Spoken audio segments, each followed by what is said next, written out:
You've heard me say it before, but I'm going to repeat it. American riflemen are the best riflemen in the world because the training they get is the best in the world.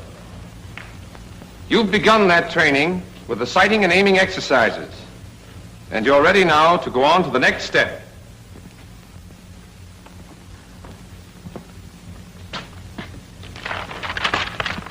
Position exercises. There are 4 firing positions: prone, sitting, kneeling, and a standing or offhand position. You know, any old-timer can walk down the firing line and come pretty close to picking out the men who'll do the best shooting. There's nothing mysterious about it. He simply spots the men who've taken the best positions. Good positions mean good scores. Poor positions mean poor scores. It's as easy as that. But here's the thing to remember. We're not teaching you these positions so that you can riddle off a string of bullseyes on the target range. We're teaching you to kill your enemy before he can kill you. If you're going to survive on the battlefield, you've got to be able to shoot fast and straight from any position. You've got to be able to drop into that position instantly, automatically, without thinking about it. And it must be correct the first time. Take a good look at these positions. They look easy. But you're not going to find these positions easy at first because they make you use muscles you never knew you had. But don't worry about that. We'll harden up those muscles. Your work in the position exercises also covers the use of the sling, holding your breath while aiming and aiming. We'll take up the sling first. Anyone here know the reason for the sling on the rifle? Carried with, sir? That's right. Any other reason? Peterson? Yes, sir. It's a big help in steadying the rifle. Check. That's the answer. Now let's see how we go about getting the effects of it. There are 2 ways to use the rifle sling. The first, like this, is called the loop sling. The other, called the hasty sling, is rarely used except in the standing position. And we'll show you how to adjust it when we come to that position. The loop sling is used in all other positions. Here's how to adjust it. Place the rifle butt on the right thigh and cradle it in the curve of your right arm so that you've got both hands free to adjust the sling. Unfasten the lower hook and refasten it near the butt swivel. This loosens the lower loop. Unfasten the upper hook and refasten it so that the upper loop hangs down to about the pistol grip. But it may need further adjustment. The correct place for the upper hook depends on the man. You'll get your fit by trying it out. After your instructor is satisfied you have the right pair of holes, mark them so that you'll find them at a glance. Twist the sling 1/2 turn to the left and insert the left hand through the upper loop from right to left. Slide the loop well up your left arm. Leave the loose end free and use both hands to work the upper hook and the first keeper down close against your arm. Then pull down the second keeper against the upper hook. This locks the upper loop in place against your arm and keeps it from slipping. You can't shoot with a loose loop sliding down your arm. Once the loop is correctly adjusted, move your left hand over the top of the sling and place it under the rifle against the upper sling swivel. The rifle must rest in the V between your thumb and forefinger and on the heel of your hand. Wrist straight, fingers relaxed. The sling must lie smoothly along your hand and wrist. If it doesn't, you've done something wrong. This is the way you hold the rifle. Now let's go over the loop sling adjustment once more. Place the butt on your right thigh, cradle the rifle in your right arm, unfasten the lower hook, refasten it near the butt swivel, twist the sling a half turn to the left, insert your left arm through the upper loop from right to left, pull the loop well up your arm, then work the upper hook and the first keeper down against it, and pull down the second keeper to lock the upper loop. So much for the loop sling. Your instructors will go over this detail with you. Are there any questions? Yes? Sir, with Japs and Germans shooting at you, like you said, looks like you wouldn't have much chance to get that sling on. Keep thinking like that, and you'll live to tell your grandchildren about it. You're right, of course. Use the sling whenever you have time to use it, because it gives you greater steadiness. After you've learned sling adjustment, you're ready to start work on positions. Let's take a look at the prone position first. In the prone position, the rifleman lies flat on his belly with his legs stretched out comfortably. His inside ankle bones are on the ground, or as near it as he can get them without strain. His spine is straight. His body makes an angle of 30 degrees or less with the line of aim. The amount of the angle depending on the rifleman's build. When you're trying out these positions, your instructors and coaches will help you to find the angle that suits you best. Thereafter, it's up to you to practice the position until you can drop into it without thinking about it. The sergeant here is well behind his rifle. His weight is relaxed forward against the sling. Thus, his body takes up the recoil, and he is not jolted out of position each time he fires. Look at his left hand and arm. The rifle rests on the heel of the hand in the V between the thumb and the first finger. His left wrist is straight. His fingers are relaxed. His left elbow is under the piece. It's vertical. I can press down hard on this rifle, and it'll give a little, then come right back to its proper position. But when the elbow is not under the piece, the least pressure will make the rifle sag way off to the side, because muscle instead of bone supports it. A muscle gets tired. A bone doesn't. So remember, elbow under the piece.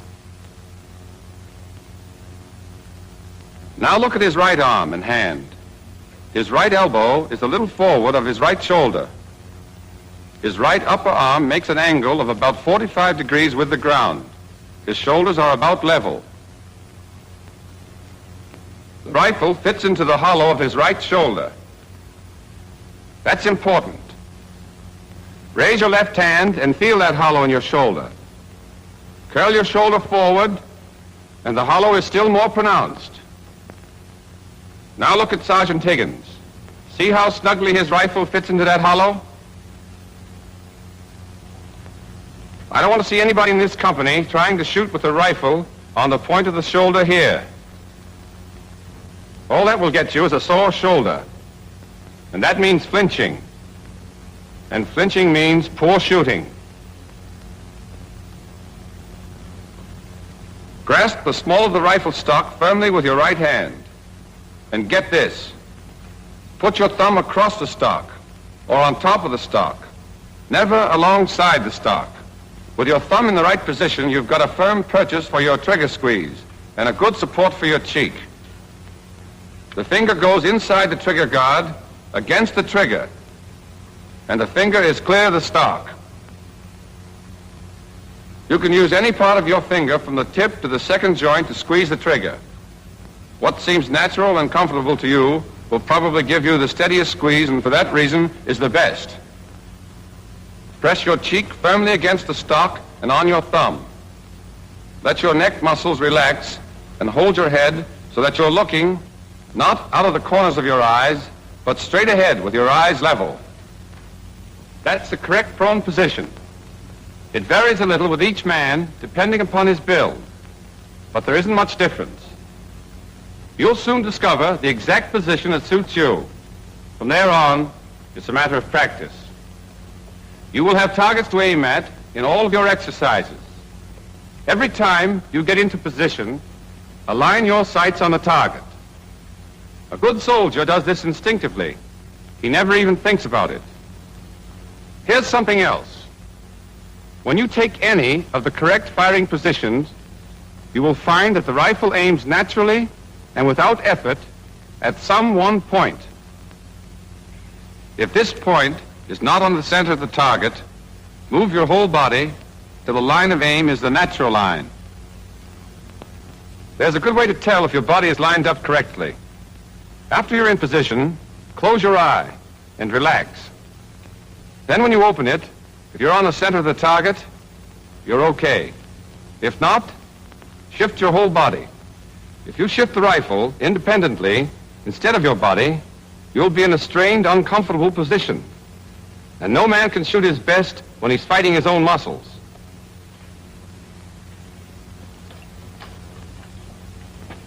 These men are demonstrating some of the things not to do, but they are common errors. Let's take a look at this first man.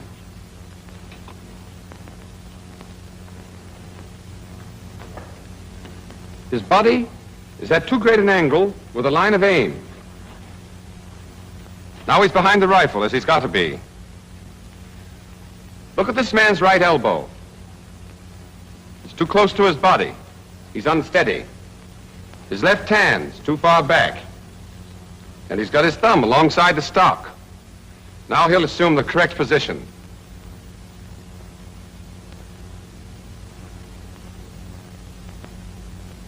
This man's left elbow is not under the piece.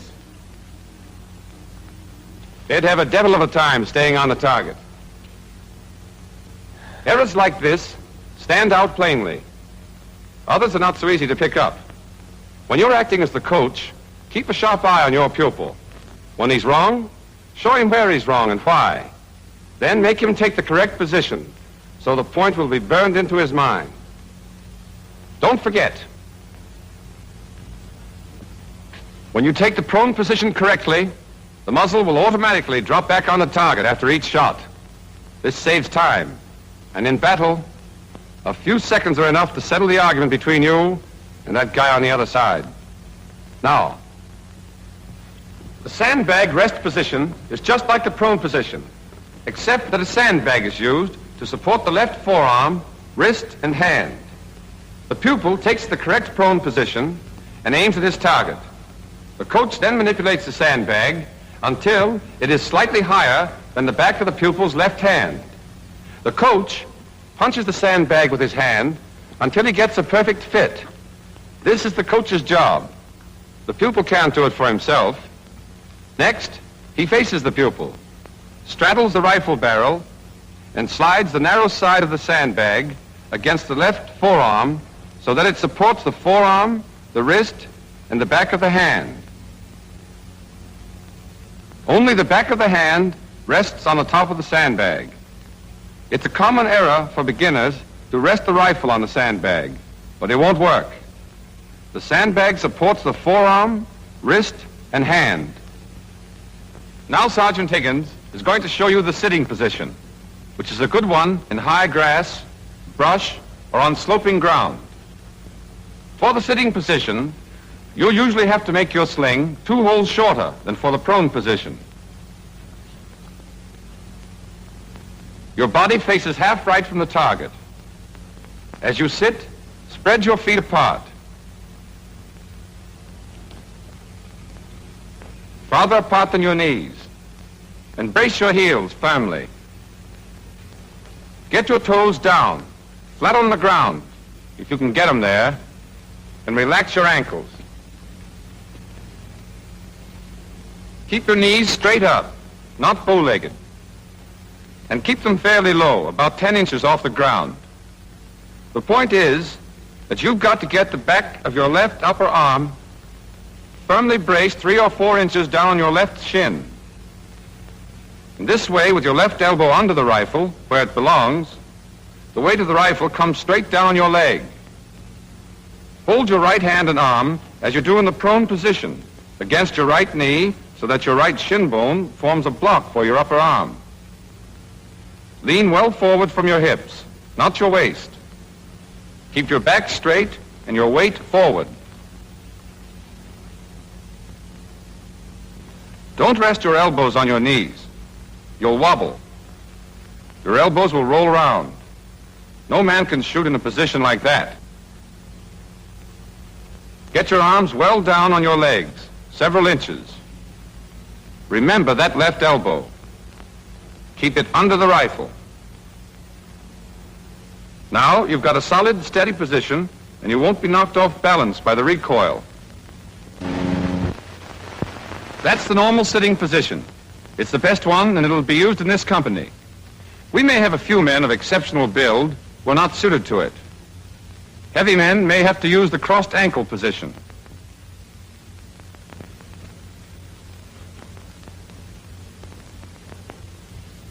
And men with exceptionally long legs may have to take the crossed leg position.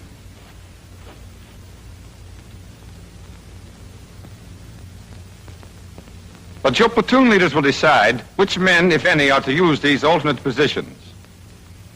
Now, if there are no questions, we'll go on to the kneeling position. Your sling is usually the same length as for the sitting position. First, the half right face. Then get down on your right knee and sit on your heel,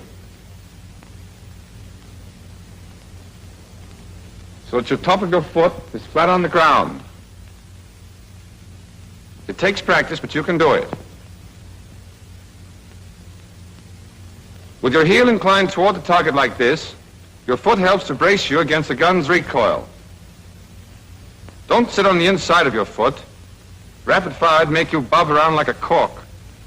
Sit firmly on the top of your heel, with your weight well forward. Your left elbow is under the rifle and in front of your kneecap, never on top of your kneecap. The position of your left leg depends on your build. The taller you are, the farther to the front your leg will be. Your instructors will help you find the position that suits you best. But your lower left leg, as seen from the front, must always be vertical. Keep your right elbow comfortably high. This makes a snug seat for the rifle in the hollow of your shoulder. If you drop your arm too far, the hollow disappears and the rifle butt tends to move out to the point of the shoulder. Another thing, the lower right leg forms a right angle with the line of aim. At first you'll find the kneeling position unsteady, but don't worry about it. It will never be as steady as the prone or the sitting position, but practice will strengthen your muscles and increase your steadiness. This brings us to the standing or offhand position and the hasty sling, which is rarely used except in this position. Let's start with the sling. First, loosen the lower loop. Twist the sling a half turn to the left. Hold the rifle with your left hand just back of the upper sling swivel, and your right hand at the small of the stock, with the thumb well over on the left side. Then swing the rifle so that the sling falls high on your upper arm. Let go of the rifle with your left hand, pass it under and over the sling, and regrasp the rifle near the upper sling swivel. The sling now lies smoothly along the arm and hand. It holds the left upper arm and stretches tightly across the chest. That's where you get support, and you need all you can get in a standing position.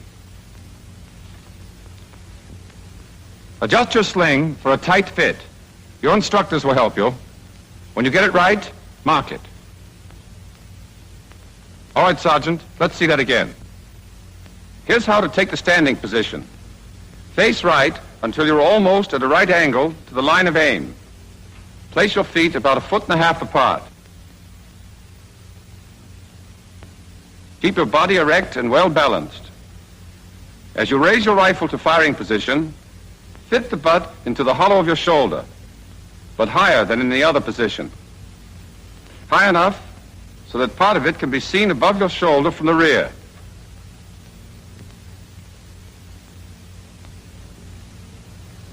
If the butt is too low, you'll have to strain your neck to get at the sight. If the butt is where it should be, your head and neck will be erect and natural. Keep your right elbow up. The higher, the better. At first, you'll find this unnatural and uncomfortable, but practice will fix that, and it gives you the power of all those arm muscles to take up the weight of the rifle. Here's an exercise that'll loosen up the shoulder joint. When you've done it enough, you'll be able to hold the rifle up with your right hand alone. The main job of the left hand is to steady the rifle, not to support it.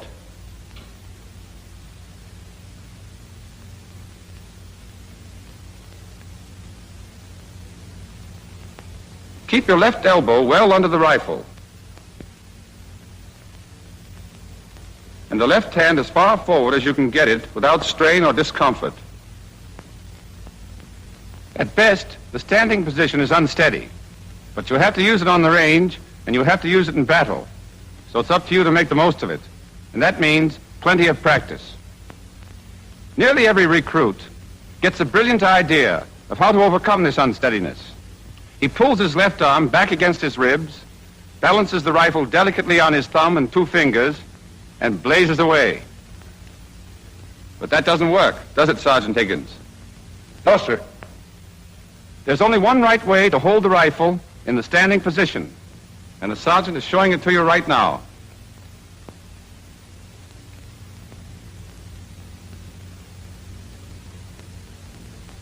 Thank you, Sergeant Higgins. Now you know the positions. I've given them to you one after another to let you compare them. See where they're different and where they're the same. All except the standing position have these points in common. Always hold the rifle at the small of the stock with your right thumb on top of or across the stock, but never along the side. Always keep your left hand against the upper sling swivel, with the rifle in the crotch formed by the thumb and the first finger. Wrist straight, fingers relaxed. Always have your left elbow under your rifle, and always squeeze the trigger with whatever part of your forefinger between the tip and the second joint feels firmest and most comfortable. Always press your cheek firmly against the stock, and hold the butt of the gun in the hollow of the shoulder. In the standing position only, your left hand need not be against the upper sling swivel. Put it as far forward as you can comfortably. And your left elbow doesn't have to be directly under the rifle. Make these habits automatic, and they'll save you time and help you get a well-aimed shot off in a hurry. In these position exercises, of course, you don't squeeze a trigger. That comes later. But as soon as you're in any of the firing positions, you must hold your breath and aim. You do this in dry shooting, and you do it in actual firing. We'll show you the right way to hold your breath and still be comfortable. Take an ordinary breath, then let a little out. Then hold the rest of that breath while you aim and fire. To keep the air in your lungs during aiming, close your throat by swallowing. But don't hold your breath too long. If you do, your muscles will get tense, and your eyes will blur, and you'll get wobbly. When this happens, relax for a moment and start over again. But don't think you can practically hold your breath. You either hold it or you don't. And while you're aiming and squeezing the trigger, you've got to hold your breath. Whenever you practice any of these position exercises, always check your position carefully.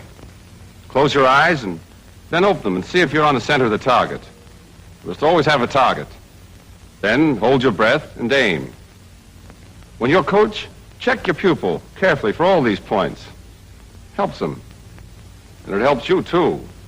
You learn from your pupil's mistakes. You know, it's a soldier's skill that brings him through a battle alive. And the degree of skill you attain as a soldier depends entirely on you. You've got to master not just one firing position, but all 4. The enemy isn't going to give you a chance to choose the one you like best.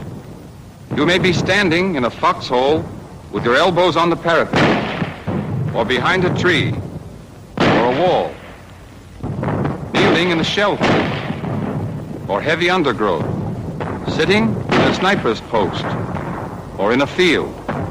Or you may be prone in a ditch, or out in the open. That's why we teach you the 4 firing positions and drill you in them until they become second nature, to get you ready for the tough spots. There'll be plenty of tough spots.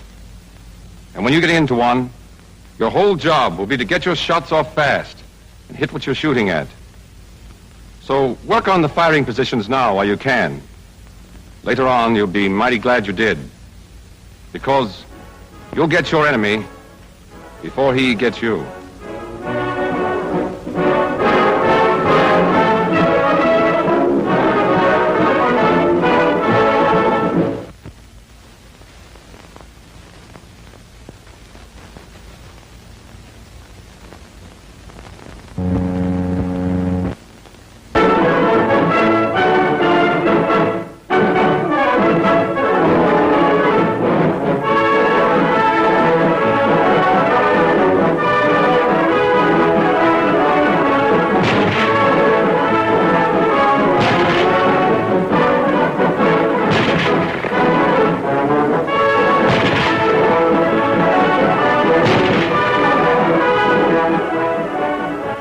In our work so far, we've learned what the correct sight picture is, and how to get that picture into the sights of the rifle and hold it, whether you're prone, sitting, kneeling, or standing. Today, we take up the most important thing in rifle marksmanship, the trigger squeeze.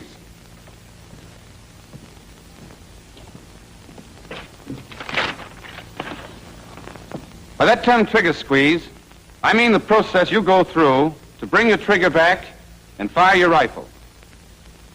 You know, when I was learning to shoot the rifle, my coach was an old sergeant who had fought in everything from Santiago to the Argonne. When we got to trigger squeeze, he told me something that has stayed with me ever since. Soldier, the trigger squeeze is the heart and soul, the beginning and the end of all good shooting. With it, you can part the hair of any guy you're after as far as you can see. Without it, you might as well throw away your rifle and start heaving rocks, 'cause you'll do a hell of a lot better. That old sergeant knew what he was talking about. You can be a ball of fire in your sighting and aiming. You can be red hot in your positions. But if you can't teach that trigger finger to squeeze, squeeze, squeeze, well, you better get yourself a supply of rocks, as my old sergeant suggested, because you're going to need them. Now, there's nothing difficult about the trigger squeeze. It's just a question of applying a smooth, increasing pressure to the trigger until the rifle fires. The trick is to apply that pressure so smoothly and so steadily that you can't tell when the rifle is going to fire. If you can't tell when the rifle is going off, you can't jump or jerk, or, as we say in the Army, you can't flinch. Have you ever seen an untrained person fire the rifle? This is what happens. He gets all set, gets into position, throws what he thinks is a fine bead on the target, and then closes both eyes and yanks the trigger. And he wonders why he never hits the target. Remember this.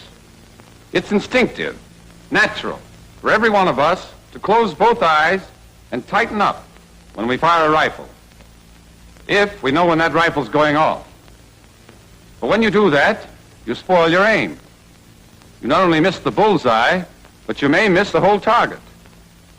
Now, there's only one way to beat nature on this proposition, and that is to squeeze the trigger so smoothly and to increase the pressure so steadily that you don't know when the rifle's going off. If you don't know the rifle is going off, you can't close your eyes and flinch and spoil your aim before the shot is fired. The worst you can do is bat your eyes after the rifle is fired. And that doesn't hurt anything because the shot is already on its way. Simple, isn't it? Now let's see exactly how you go about learning this trick in your dry shooting. You practice the trigger squeeze in all positions, but you start out in the prone position with a sandbag because that's the steadiest, and it lets you concentrate on the sight picture and squeeze until you get the hang of it. First, you take the prone position and adjust yourself until the rifle points at the target without effort.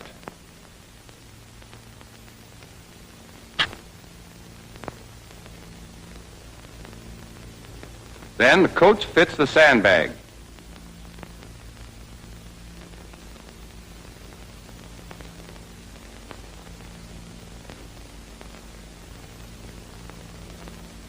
The coach takes his position and the exercise begins. Cock your rifle, hold your breath and aim. When you get the correct sight picture, take up the slack. By trigger slack, we mean the play between the trigger's forward point and the point where you first feel resistance. Take it up decisively. While you're taking up the slack, you're starting your trigger squeeze. It's all one action of your finger, working by itself, independent of the rest of your hand. You press smoothly, straight to the rear, and you increase the pressure steadily from start to finish. Your rifle has a fixed pull, say about 4 pounds. When you take up your slack, you take up part of that pull. Your constantly increasing pressure takes up the rest of it. And then the trigger gives, and the rifle fires. But follow through. Hold your position. Hold your aim, and continue your increasing pressure. I'll tell you more about that later. What I want you to get now is this. If you squeeze the trigger properly, you can't know when the rifle is going to fire, and therefore you won't be able to flinch. Do you all understand that? There's another mistake all of us make when we first start shooting the rifle. Practically everyone has a violent impulse to yank the trigger the instant the sights come in correct alignment with the target.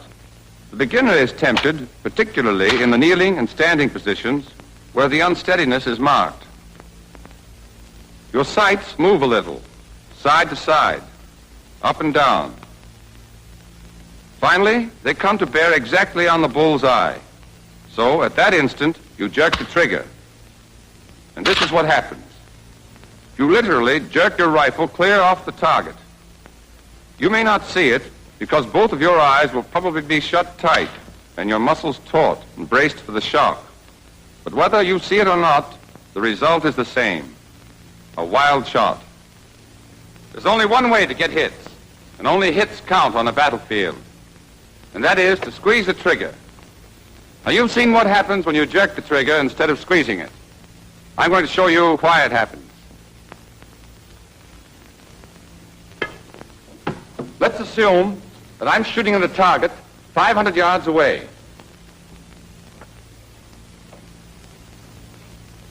I've got my sights lined up on the left edge of the bullseye. Since the range is 500, I would be using a B target with a 20-inch bullseye. If I fired now, I'd hit the left edge of the black. Now I'm going to move the rifle 20 inches to the right. And let's assume that I've moved the butt and the muzzle exactly the same distance. In other words, my line of aim now is exactly parallel to my line of aim before I moved the rifle. If I'd fired then, I would have creased the left edge of the bull. Who can tell me where I'd hit if I fire now? Williams? It'd crease the right edge of the bull, sir. Right. You all understand that? I can move this rifle back and forth 20 inches. And if I fired it anywhere within that space, I'd still get a bullseye as long as I kept my lines of aim parallel. I move the rifle 10 inches to the left again, still keeping my parallel line of aim. If I fired it now, I'd hit the bullseye dead center. But now watch this. I'm going to keep the butt in place and move the muzzle of the rifle Just 1 inch. The butt stays the same as it is. I've moved the muzzle only. 1 inch. If I fired now, where would it hit? Norton? It will go off to one side, sir. I don't know just where it would hit. Neither do I know just where it would hit. But I can tell you this. It would miss the center of the bullseye by about 35 feet. Get that, 35 feet. The point is, when you jerk the trigger, you twist the rifle off the line of aim. When your sights are on the target, you can move your whole rifle from side to side, the width of the bullseye, and still hit it, if the rifle always stays parallel to the line of aim. But if the butt of the rifle remains stationary and you jerk the muzzle off to one side as much as 1 inch, your bullet will miss the target by about 15 feet at 200 yards, by 21 feet at 300 yards, or by 35 feet at 500 yards. A half-inch movement of the muzzle means a miss by 17 or 18 feet at 500 yards. A quarter-inch movement will cause a miss by 8 or 9 feet. And even a movement as small as a 1/16 of an inch may make you miss the bullseye. That's why it's so important to take the correct position, so that your rifle and your whole body aim directly at the bullseye. Then, when you squeeze the trigger so smoothly that you don't know when the rifle's going off, the strike of your bullets will be changed only by the natural parallel movements of your body, and your shots will be good. The unsteadiness caused by the natural movements of your body does not seriously affect the aim if you squeeze the trigger correctly. Okay, let's see if you got the point so far. What happens if you jerk the trigger? Harris? It throw your rifle muzzle off the target. If you were shooting at a guy, you wouldn't hit him. Right. Remember it, and you'll get plenty of bullseyes. And guys, too. What should you do? Krinsky? Sir, you should squeeze the trigger so that you won't know when the rifle will go off. Good. Tell me when to squeeze it. O'Neill. You take your position, you hold your breath, you aim, you take up your slack, and then you pull the trigger. Do you pause after you've taken up your trigger slack before you begin to squeeze it? Austin? No, sir. Taking up on the slack starts you on the squeeze. Right. And you go on steadily applying pressure until the hammer falls. Do you flinch and spoil your aim if you squeeze the trigger properly? Marshall? No, sir. Why not? Because you don't know when the rifle's going off. Check. Here's all there is to it. Every time you squeeze the trigger, be sure to do these things. Apply a steadily increasing pressure and continue smoothly until the rifle is fired. I know this seems easy. It is, but it must be practiced over and over. You must develop the habit of thinking only of the sight picture. You must practice until the trigger finger works independently, as if it had a mind of its own. Are there any questions? Sir, how much time should you take to squeeze the trigger? The expert takes about 2 seconds to fire a well-aimed shot. He can do this because he knows his job so well that the whole procedure is almost automatic. Speed comes with practice, and he follows through. Here's what we mean by follow through. After the hammer falls, go right on for an instant doing what you were doing. Hold your breath and aim and apply your steadily increasing pressure on the trigger. This helps overcome the natural tendency to let go, which disturbs the sight alignment. All right. We've shown you how to squeeze the trigger and follow through. And we have a neat little way of checking up on you. With each shot, we have you call out where you think the bullet is going to hit. This is calling the shot, and you do it the instant after the shot is fired. It's a cinch to call your shots if you're squeezing the trigger properly. For then your eye is open, and you can see where your sights are aligned when the rifle fires. Of course, if you jerk the trigger or close your eyes and flinch, you won't be able to call your shot because you won't know where your sights are aligned when the rifle went off. The point is that only the man who squeezes the trigger properly can tell where his shot should hit. Here's the system we use to call our shots. Most of you know by now that a hit here is a 5. And in this circle, a 4. And in this one, a 3. Anywhere else on the target is a 2. A miss is a 0. Now, every time you fire a shot, imagine a large vertical clock face on your target with a bullseye in the center. This gives you a simple system of calling your shots. For example, suppose at the instant your rifle goes off, you see your sights aligned so that the bullet will hit here. Then you will call your shot a 4 at 12 o'clock because it's in the 4 circle and in the direction of 12 o'clock. A hit here would be a 3 at 7 o'clock. Here, a 2 at 2 o'clock. And here, a 4 at 11. And here, a pinwheel 5. On the range, you call your shots at slow fire. You and the coach compare the called shot with the actual shot to see if you know where you are aiming when the piece is fired. In dry shooting, there's no way to check whether or not you call your shots correctly, but it's to your advantage to do so. It helps you to develop the habit of concentrating on the sight picture and forgetting the trigger finger. It helps you to develop the habit to call the shot, as you'll do on the range. Now, in the trigger squeeze exercise, as in all the others, the coach must check every step. He sees that the sights are properly blackened and the sling correctly adjusted. He checks the pupil's position.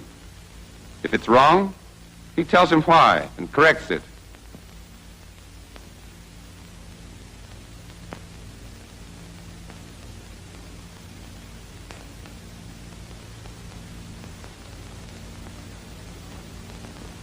He keeps an eye on the pupil's back during aiming to make sure he holds his breath properly.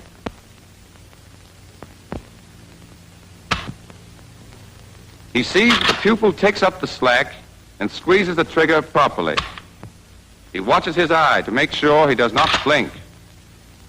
When the pupil is actually firing the rifle, you can chalk up a flinch for him any time you see his eye close. The flincher closes his eye just before the explosion. Therefore, you can see it. If he doesn't flinch, you won't see his eye close because your eyes and his will close involuntarily at the sound of the explosion.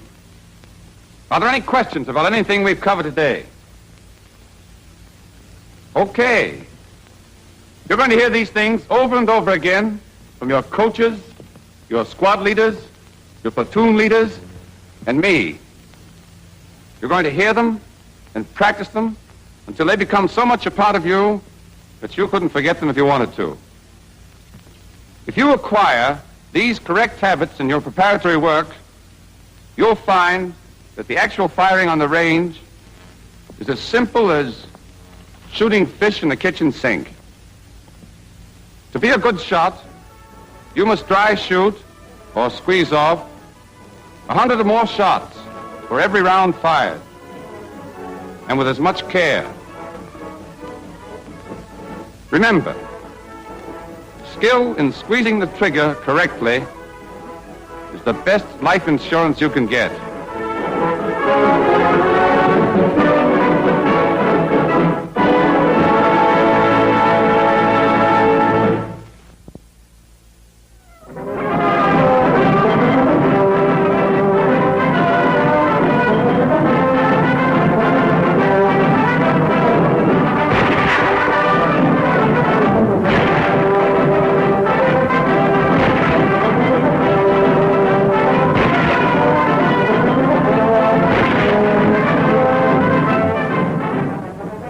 Everything we've been teaching you about the M1 rifle, sighting and aiming, positions, trigger squeeze, the whole course in marksmanship has been leading straight to the subject we're going to take up right now.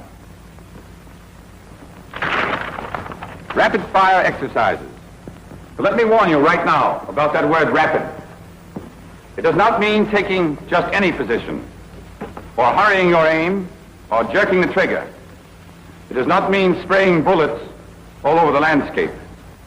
Rapid fire means getting off well-aimed shots as fast as you can.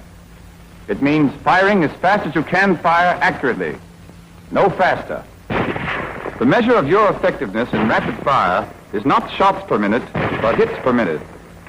Remember that when you're on the range.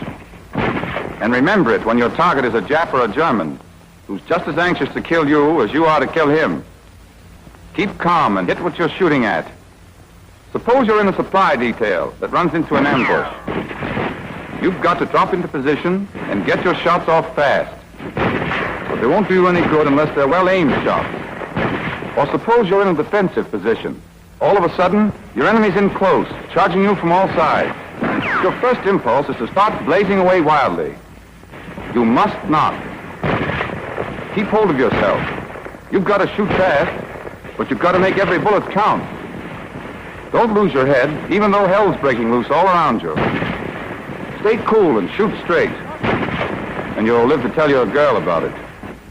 Coolness in battle comes from confidence in yourself, and confidence comes only from hours of practice. Slow fire and rapid fire, over and over, with a stopwatch looking over your shoulder. We teach rapid fire in 3 positions. In the prone position,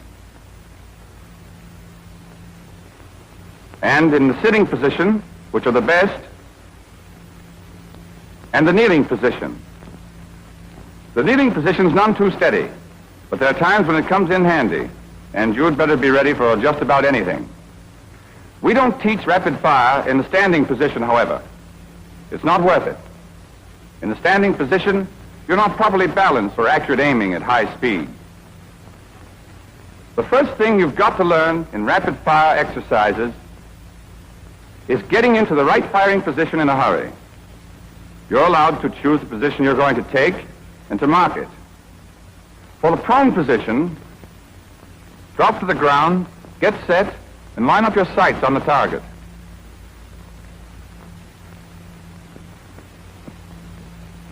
Mark the points for your right and left elbows and the butt of the rifle. Then, keeping your feet in place, stand up. Hold the heel of the stock in your right hand. Now you're ready. At first you practice getting into the prone position by the numbers. On the count of 1, bend your knees to the ground and throw your weight back. On 2, place the butt of your rifle on the ground at the spots you marked for it. At 3, place your left elbow on its mark. At 4, take the butt of the rifle off the ground and fit it into the hollow of your shoulder.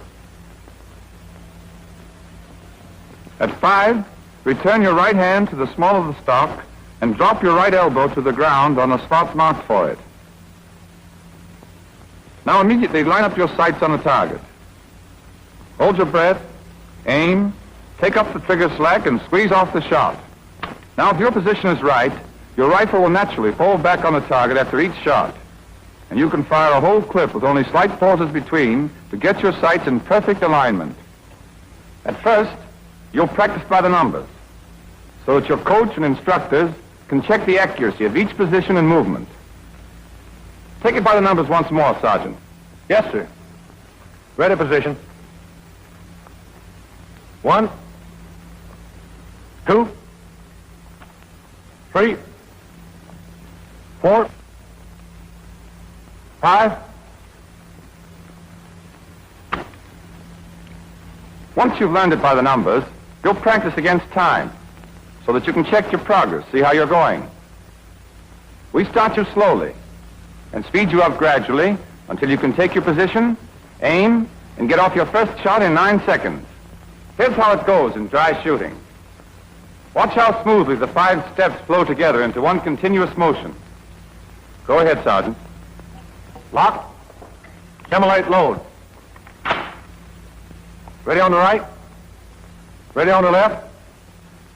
Ready on the fire line. Target. Up.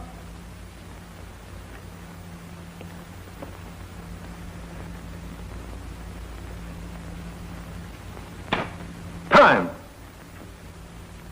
9 seconds doesn't sound like much time, but you've just seen that it's plenty for an experienced man. It won't be long before you'll melt smoothly into your prone position with seconds to spare to squeeze off your first shot. Naturally, the faster you get into a good position, the more time you've got to aim and fire.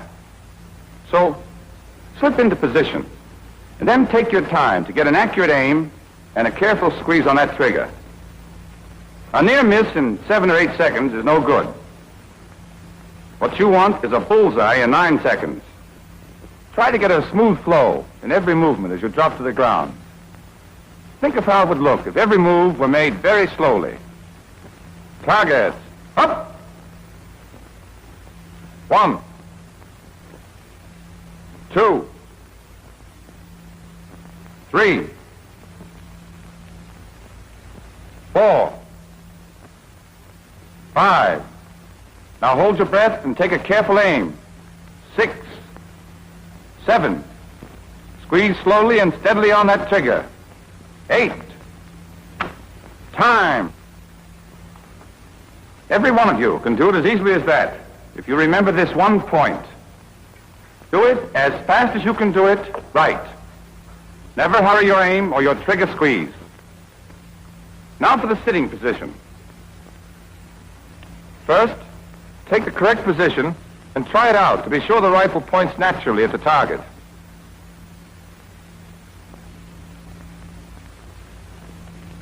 Then mark the places for your heels and your seat. Stand up in the marks for your heels. At the command, targets up, drop quickly on the spot marked for your seat, breaking the fall with your right hand. There's another way of getting into the sitting position that you may find easier. After you've marked the places for your feet, cross your legs and rise. Stand with your legs crossed until the command targets up. Then bend your knees and sink to the ground. This is quicker than the other method, but it forces you to take your eyes off the target while you set your feet in the places marked for them. Otherwise, the action is the same. Place your left elbow. Tip the rifle butt into the hollow of your shoulder and complete your firing position. Hold your breath, aim, and squeeze off the shot. With practice, you'll be able to go from the ready to the sitting position and get off your first aimed shot in 7 seconds. Sergeant, let's see that against time. Lock. Simulate load. Ready on the right. Ready on the left. Ready on the fire line. Target. Up.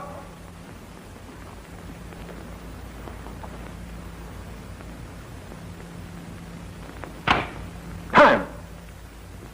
Here, too, of course, the quicker you take the correct position, the more time you've got to squeeze off your shot. The exercise in the kneeling position is like the other two. You mark the places for your feet and your right knee and get up. On command, you lock, load, and stand ready. When you hear targets up, take the kneeling position you've marked, hold your breath, aim, and squeeze the trigger. With practice, you'll be able to go from the ready position to the kneeling position and get off your first shot in 7 seconds. Target. Up. 1, 2, 3, 4, 5, 6. Time. I've said the place to save time in all 3 of these exercises is in taking your positions. But don't misunderstand me. That does not mean scrambling into the wrong position in a hurry. In rapid fire, just as in any other phase of rifle work, you've got to be in the correct position before you start to aim. After you've learned to take the 3 firing positions, and squeeze off your first shot at the required speed, you're ready for the cadence exercise, the purpose of which is to develop a rhythm, a regular beat, at about 3-second intervals. For one thing, it's easier to work smoothly in a regular cadence. For another, on the range, you're allowed a limited time to take your position, fire your first clip, reload, and get off your second clip. And the 3-second interval will bring you out comfortably within the time allotted. We don't expect you to be able to do it all at once. We'll start you dry shooting at the rate of an aimed shot every 5 seconds. Then every 4.5. Then every 4, which in dry shooting corresponds to 3 seconds on the range, because the hand operation of the piece is slower than its actual operation in firing. Here again, the coach and pupil method is the best. The pupil simulates firing while the coach works the operating rod handle. To keep the bolt from being held in the open position when it is thrown back, the coach puts a small block of wood in the clip.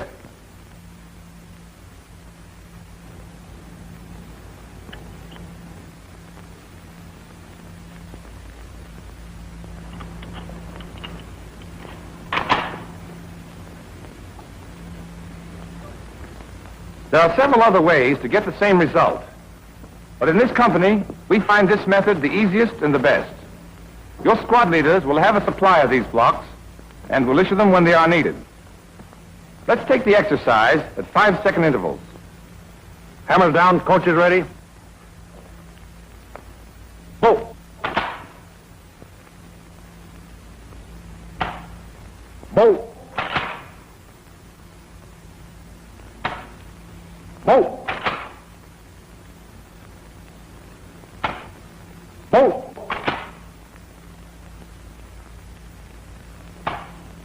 Go.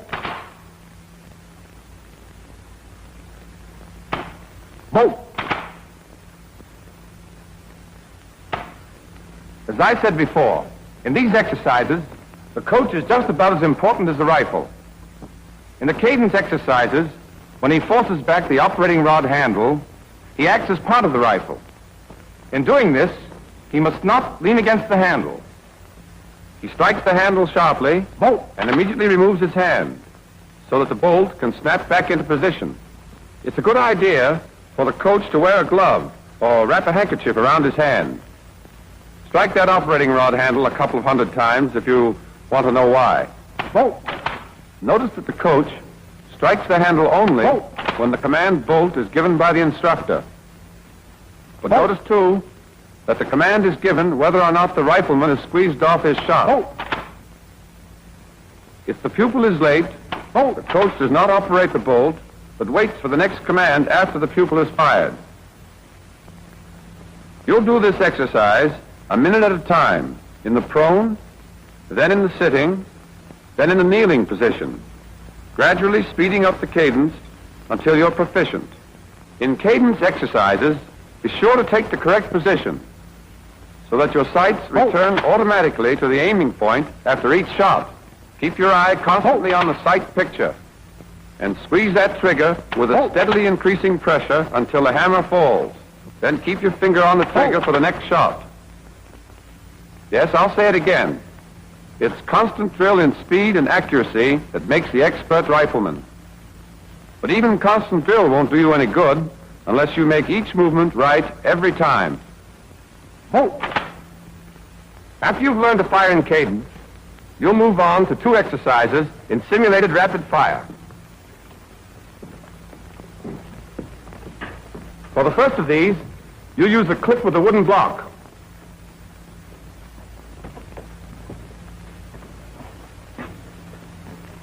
On the command targets up, you'll go from standing to the prone position and squeeze off your first shot in 9 seconds. Then you'll get off each of the next 7 rounds of your first clip at 4-second intervals.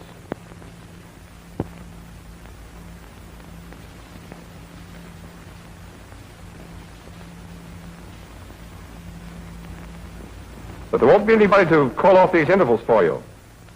Your cadence exercise will have taught you the rhythm. When you hear 8th round, reload, you'll simulate reloading. And you'll have 9 seconds to do it. And squeeze off your 9th shot. Once again, 4 seconds each for the next 7 rounds.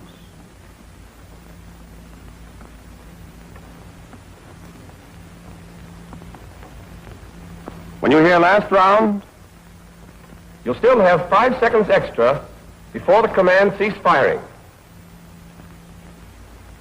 This exercise is done in a total of 79 seconds. All right, let's see how it goes. Lock, simulate load. Ready on the right, ready on the left, ready on the firing line. Targets, up.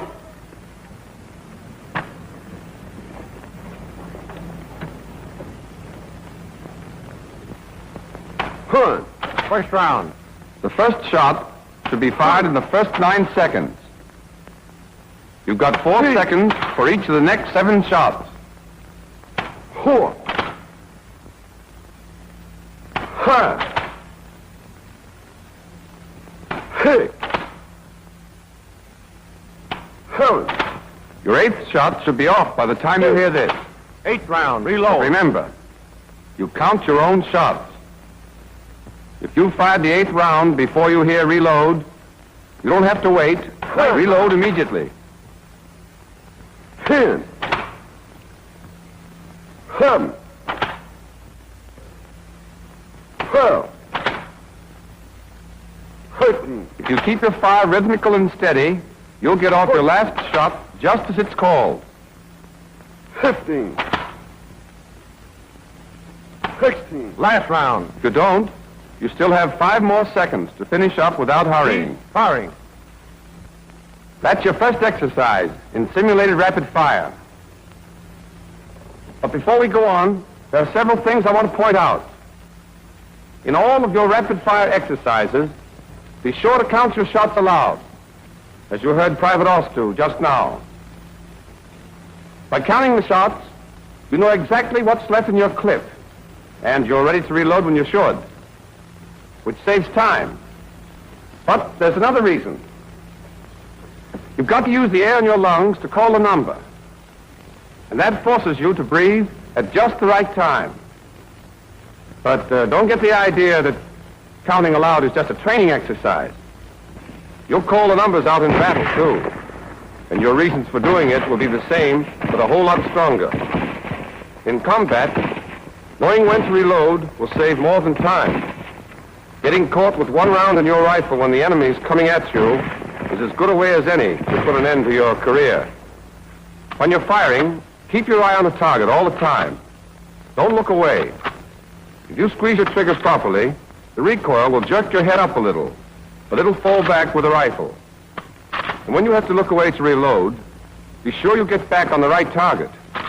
On the range, the prettiest dead center 5 on the wrong target goes down on your score as a 0. And remember, the habits you're forming now are the ones you'll take with you into battle, where your target is hard to see and is easily lost. In dry runs, the command bolt is not given. The coach listens to the click of the hammer and strikes the operating rod handle back the second he hears it. When you simulate, or pretend, to load that second clip, don't hurry it.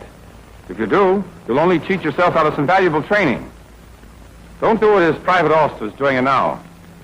That kind of exercise is worse than none because it creates bad habits. Go through your simulated reloading exactly as if you were handling a clip.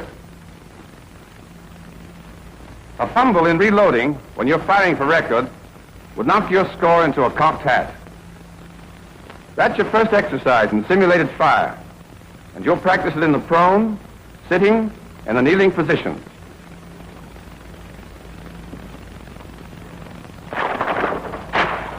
You're allowed a total of 79 seconds for the prone exercise, but only 74 seconds for the sitting and kneeling. 7 seconds instead of 9 to take the position and fire the first round.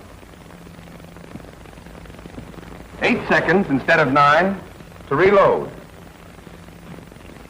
And 3 seconds extra instead of 5 at the end. Except for the positions and time, the sitting and kneeling exercises are exactly like the prone. The purpose is to teach you to keep the proper cadence, even though no one is calling bolt. Once you've learned this, you'll repeat the series using dummy rounds and no wooden block. The timing is the same and the performance is the same. But with dummy rounds, you must learn to load a fresh clip quickly.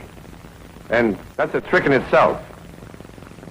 As you take the clip from your belt, grasp it at the base and near one edge between your thumb and forefinger. Then carry it forward, swinging it up until the bullets point forward. Place the clip in the receiver and slide your thumb forward along the top of it to the center of the cartridge. Double your fingers up, out of the way. Raise your arm and press the clip down into the receiver until the clip latch engages. As you raise your thumb, the operating rod handle should snap forward. If it doesn't, strike it with the heel of your hand, and your rifle is ready to be fired again. Here's how a trained rifleman reloads in the prone position.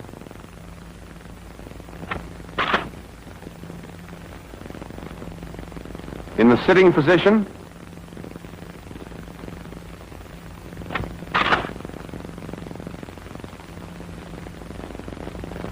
and in the kneeling position.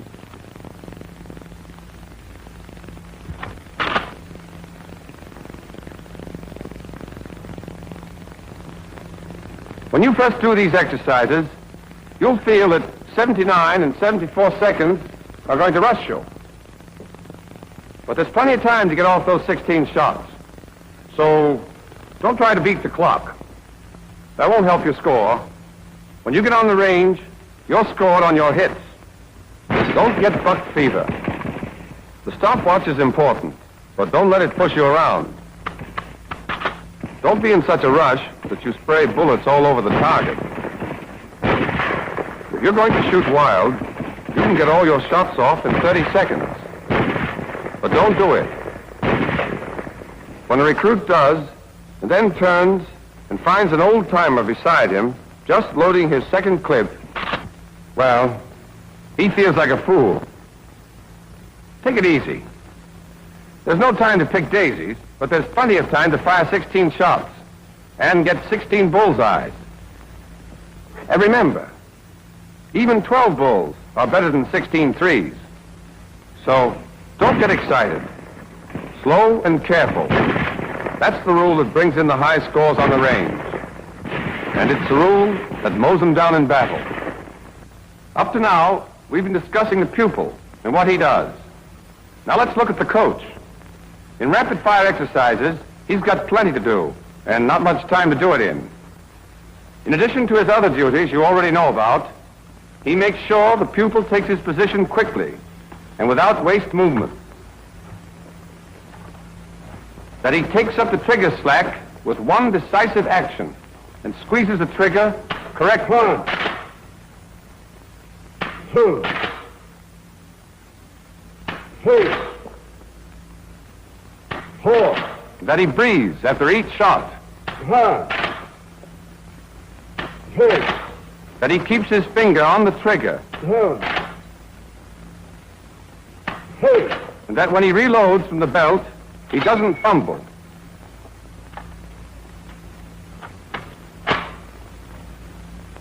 The moment the hammer falls, the coach throws the operating rod handle back sharply and gets his hand out of the way. In rapid fire, the coach is the key man. He's got to know his stuff and keep his eyes open. If he's on the job, he can help his pupil a lot, 14, and himself even more. 15, 16. Any questions on rapid fire? All right, let's sum up. Rapid fire is slow fire speeded up a little. In rapid fire, just as in slow fire, you take the right position, hold your breath, and aim properly, and squeeze your trigger smoothly, even if you take a little longer than you should. Speed? Yes. We count the seconds you take, and we work you against the stopwatch. But speed is worse than useless unless you do everything right every time you do it. Take it slowly at first, and make every movement exactly as you should. Speed will come of itself. And it won't be long before the right way is the natural way for you. The only way. Then, when you find yourself in a tight spot in battle, you won't lose your head and blaze away wild. That's the quick way to the cemetery. For my money, a good soldier is a live soldier. Dependable habits will make you calm and cool and confident, and you'll hit what you're shooting at. That's pretty important, when what you're shooting at is shooting at you.